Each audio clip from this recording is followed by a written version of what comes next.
Hey, I'm glad that you are all registered for the webinar now.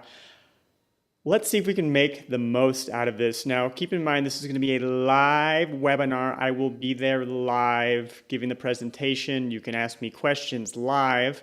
So let's not miss it, okay? Let's make the best of it.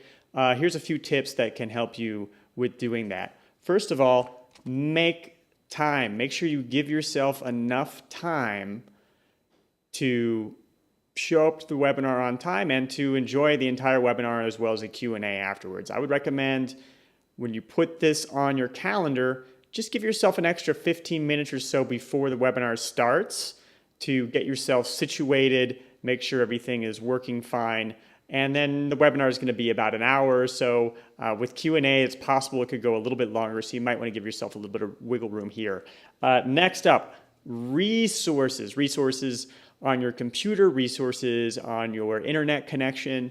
You want to make sure that you are able to receive the video without any problems and that you're not missing out on it or getting a poor connection or anything like that.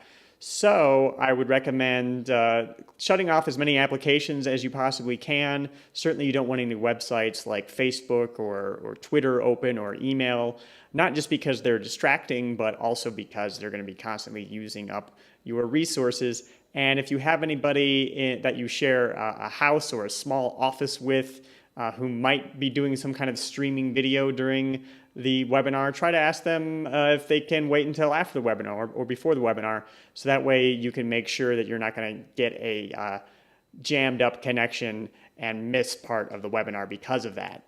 Next up, mind state. Get your minds into the right state to really take in the learning and everything I'm going to be talking about in the webinar. So in order to do that, well, that is up to you. Maybe there's a drink that you really like. Maybe there's a very comfortable chair or a conference room that you enjoy that's in your office that can get you into a state where you are focused and you are able to take in the material. So that's about it. I'm really looking forward to holding this webinar with you. Hopefully I can teach you some things and hopefully I'll learn some things from you as well. So thank you.